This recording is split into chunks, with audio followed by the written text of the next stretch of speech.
वो वनवासी अपनी वानर सेना सहित समुद्र के तट तक पहुंच गया है। मैं अपना निर्णय लेने के लिए स्वतंत्र हूं, परंतु नीति शास्त्र कहता है कि मुझे मेरे मंत्रियों का परामर्श सुन लेना चाहिए। महाराज, नीति अनुसार जिसके पास बल है वो जो करते हैं वही उचित है। आप सबसे बली है महाराज, फिर कैसी चिंता। आपके सभी बलशाली राक्षस, आपका पुत्र अतिकाय, राक्षस अकंपना, धूम्ररक्ष और वज्रधमस्त्र यहीं पर है। संसार के सबसे महान राक्षसों के साथ आया हूं पिताश्री, तो फिर राम सागर पार कैसे करेगा? जल का देवता वरुण भी आपका दास है, आपसे द्रोह करने का साहस नहीं कर सकता। आप केवल आज्ञा दीजिए पिताश्री। आपके इस पुत्र ने इंद्र को परास्त करने में समय नहीं लगाया। मेरी शक्ति के समक्ष वो तुच्छ वनवासी कहां टिक पाएंगे? एक युवराज को आधारहीन बात करने से बचना चाहिए इंद्रजीत। और उन तुच्छ वनवासियों का शौर्य हम सब ने देखा है। ताड़का, सुबाहु, खरदूषण, विराट समेत 14,000 राक्षस, सबने अंत पाया। और वो महामायावी मरीच, वो तो श्री राम के भय से साधु बन बैठा था। चाचा श्री, यदि आप मेरे पिताश्री के अनुज नहीं होते तो इस दुस्साहस के पश्चात एक और शब्द बोलने के लिए जीवित ही नहीं रहते। इंद्रजीत, कायरों को भी अपना मत रखने का अधिकार है। विभीषण को अपनी बात पूरी करने दो। महाराज, श्री राम कोई साधारण मनुष्य नहीं, साक्षात नारायण। और माता सीता लक्ष्मी का अवतार। और इससे पहले कि नारायण के धनुष से काल छूटे, बचा लीजिए अपने आप को, इस लंका को और संपूर्ण राक्षस कुल को। महाराज,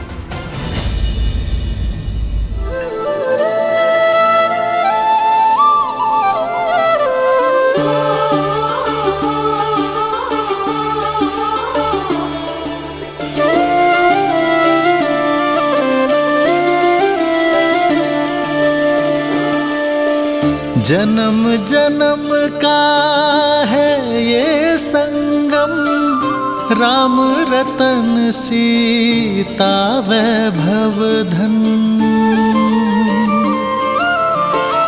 एक है पौरुष, एक समर्पण, एक है रूप तो दूजा दर्पण। राम है लोचन, सीता दृष्टि, राम है बादल, सीता वृष्टि। मैं सदा आपकी अर्धांगिनी बनकर, आपके बल और संबल का स्तंभ बनकर रहूंगी। वचन देती हूँ कि मैं आपका हाथ कभी नहीं छोड़ूंगी। राम सिया राम, सिया राम, सिया राम, राम सिया राम, सिया राम। सीता को रखते हृदय रघुराई, पूर्ण राम को करने आई। सीता करती उनकी पूजा, राम से आसा प्रेम न दूजा। राम सिया राम, सिया राम, सिया राम, राम सिया राम, सिया राम, राम सिया राम, सिया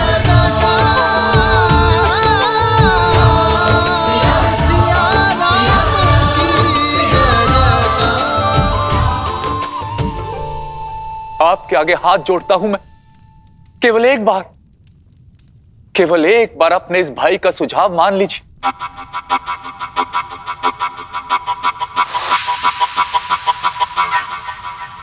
माना था, एक बार आपका सुझाव माना था चाचा श्री। राम के उस दूत को जीवित छोड़ा था और फिर सबने देखा कि उसने क्या किया। अब अपने दूत के किए का दंड राम स्वयं भुगतेगा। केवल मेरे पिता के एक संकेत मात्र का विलंब है। उसके पश्चात राम और लक्ष्मण का शीश कट के उनके चरणों में पड़ा होगा।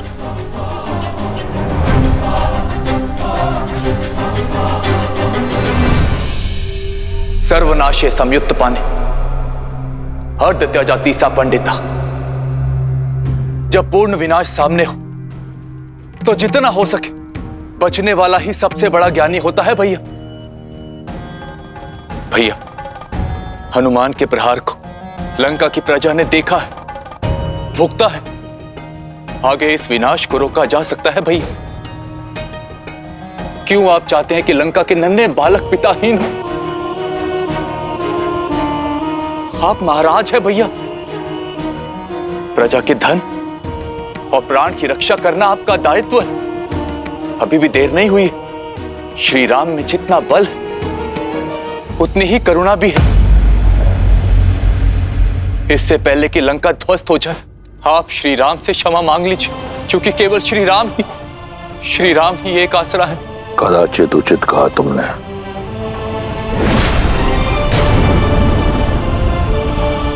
राम के अतिरिक्त अब कोई आसरा नहीं है तुम्हारा।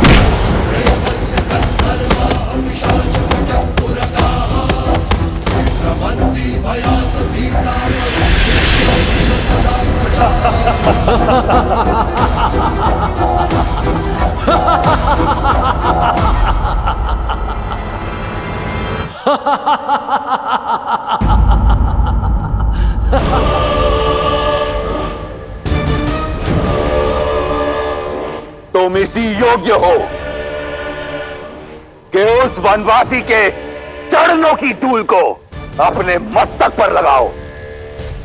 उस राम ने 2 राक्षस क्या मार गिराए, इतना बखान। और तुम्हारा भाई जिसने सहस्त्रों वर्षों में सहस्त्रों वीरों का संहार किया, उसका कुछ नहीं।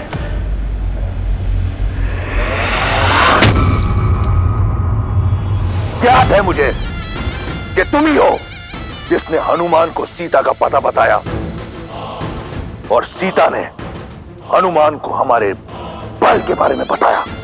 लंका के बेदी हो तुम। बचपन से मेरे विरुद्ध खड़े रहे, मैं शांत रहा। तुम निर्बल थे, कायर थे। मैंने कुछ नहीं कहा क्योंकि भाई थे तुम।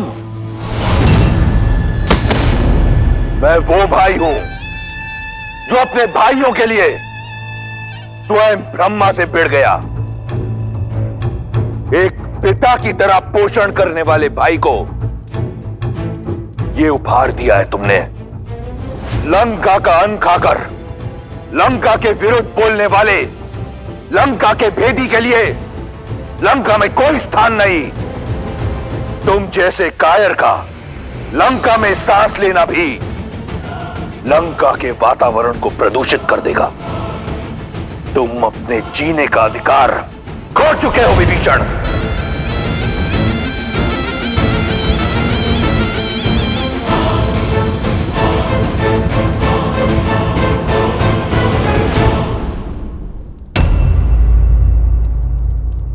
यदि मैंने माता को वचन नहीं दिया होता कि जीवन भर तुम्हारे प्राणों की रक्षा करूंगा, तो यहां इसी क्षण तुम्हारे प्राण हर लेता विभीषण।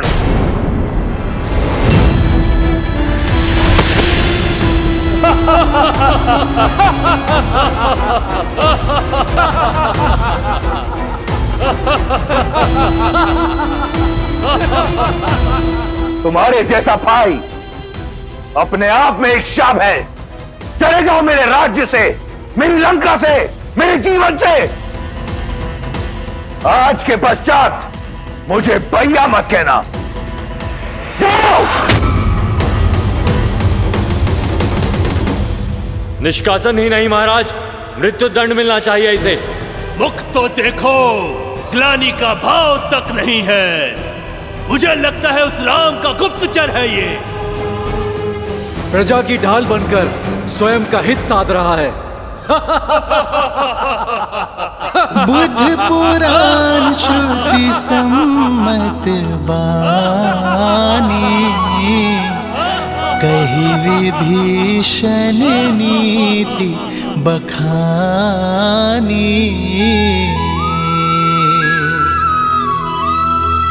सुनत दसानन उठार साई, खल तो ही निकट मृत्यु अब आई। भैया,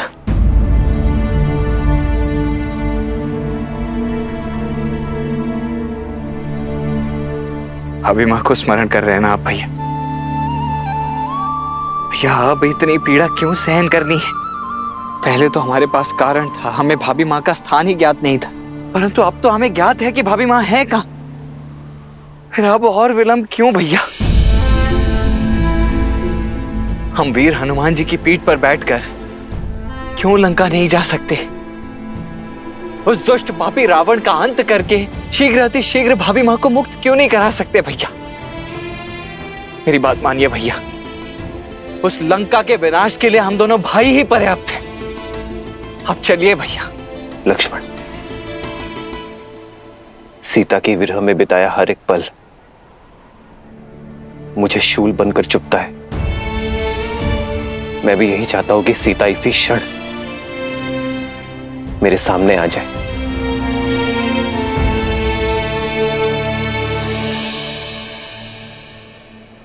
परंतु इस युद्ध का उद्देश्य केवल रावण का अंत करना नहीं है लक्ष्मण। रावण के भय का अंत करना है। उद्देश्य है कि कुछ ऐसा किया जाए जिससे भविष्य में कोई रावण जन्म न ले सके। देखो लक्ष्मण, सृष्टि के कोने कोने से वानर यहां एकत्रित हुए हैं। ये सब वो हैं जिनके मन में रावण का भय था, परंतु आज उसका सामना करने को सज्ज है।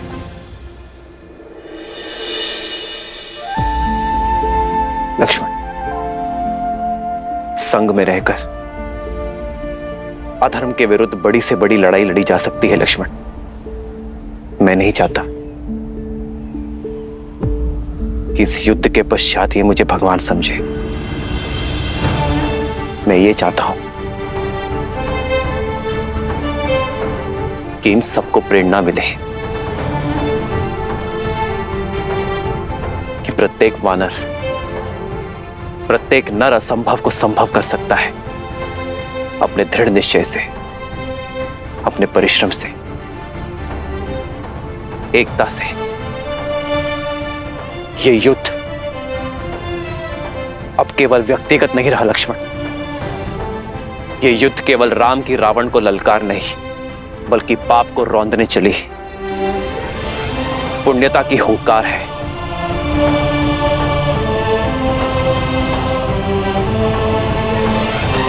लक्ष्मण, यदि तुम्हें अब भी लगता है कि मैं अनुचित हूं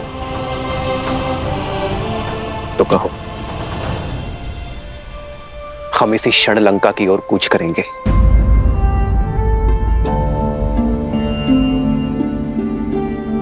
सीता आएगी लक्ष्मण,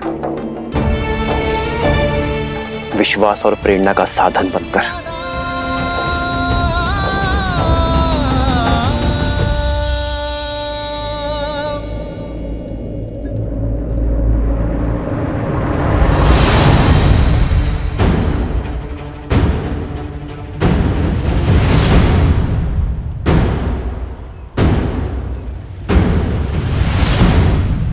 देवी,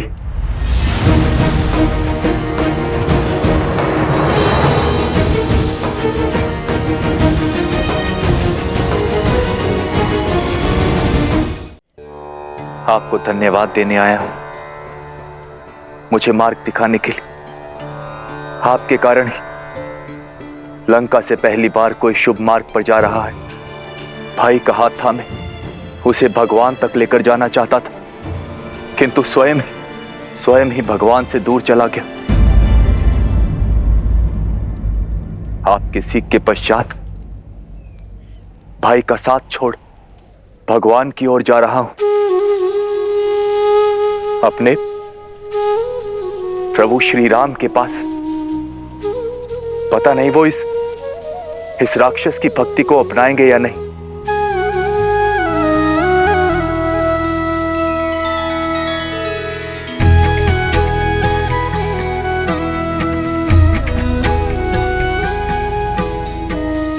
चिंता ना करें, मेरे श्री राम करुणा के सागर हैं, जो भक्ति से उनकी ओर पग बढ़ाए वो स्वयं उनका हाथ थामने आगे बढ़ जाते हैं। आपका कल्याण हो।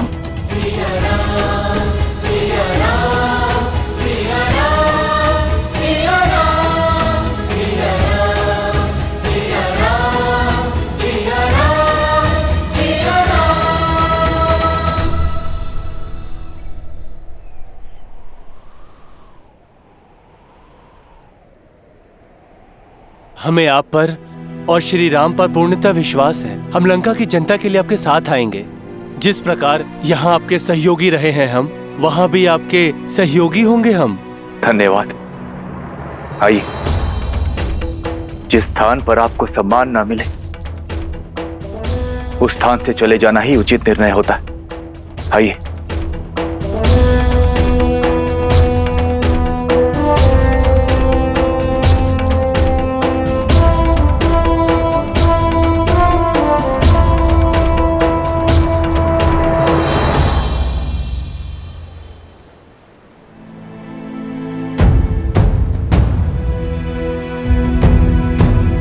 क्या हुआ? मेरे वानर वीर चिंतित क्यों लग रहे हैं? प्रभु, चिंता की ही बात है। सेना को जल की आवश्यकता है। देखिए कितने कुएं खोदे, लेकिन हर जगह से खारा ही पानी आ रहा है। प्रभु, आपने कहा था कि प्रयास करो तो प्रकृति भी सहायता करती है, पर हमने कितने कुएं खोदने का प्रयास किया। आप देखिए प्रभु।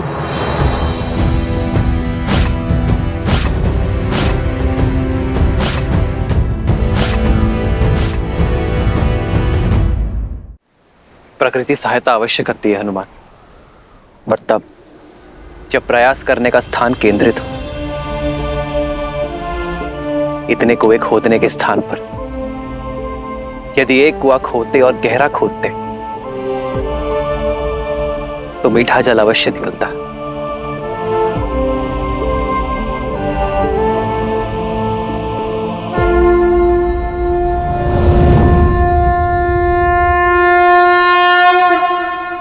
नमामि गंगे।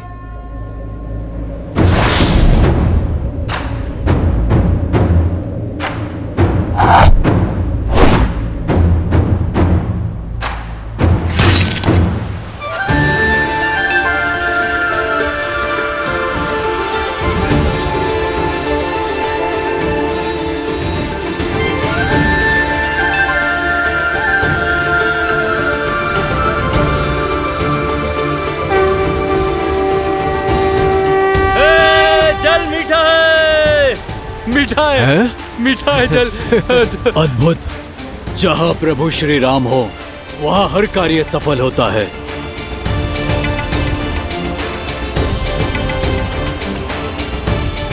आज प्रभु श्री राम की कृपा से मीठा जल प्राप्त हुआ है। हम एक बार और प्रयास करेंगे और सागर पार का मार्ग खोजेंगे। उचित कहा भ्राता। जय श्री राम।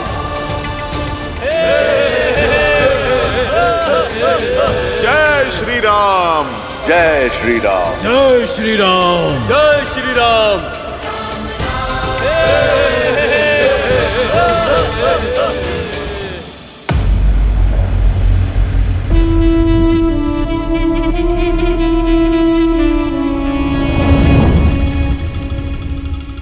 पिताश्री, मुझे आपसे बात करनी है। लंका का युवराज इंद्रजीत चिंतित लग रहा है। क्योंकि इस चिंता का कारण आप हैं पिताश्री। जब आपके अपने बहनोई ने आपके विरुद्ध शीश उठाया था, आपने उन्हें क्षमा नहीं किया। शूर्पणखा बुआ को विधवा बना दिया। पाताल लोक तक जाकर विद्युज्जीवा को खोज कर मार गिराया आपने। तो फिर आज एक विद्रोही को लंका से जीवित कैसे जाने दिया? क्यों नहीं दंडित किया विश्वासघाती विभीषण चाचा को? केवल इसलिए क्योंकि वो आपके अनुज है। प्रश्न उचित है तुम्हारा। जिसने अपने द्रोही बहनोई के प्राण हर लिए, उसने अपने भाई विभीषण को क्यों जाने दिया? क्योंकि मैं यही चाहता था। किंतु क्यों पिताश्री? अभी जान जाओगे। शार्दुल, आज्ञा कीजिए महाराज। मेरी छत्र छाया से निकलकर लंका से निष्कासित होने के बाद विभीषण के लिए संसार में कोई स्थान नहीं। एक स्थान के अतिरिक्त मुझे जानना है कि मेरा विश्वासघाती भाई कितना गिर सकता है। जो आज्ञा महाराज।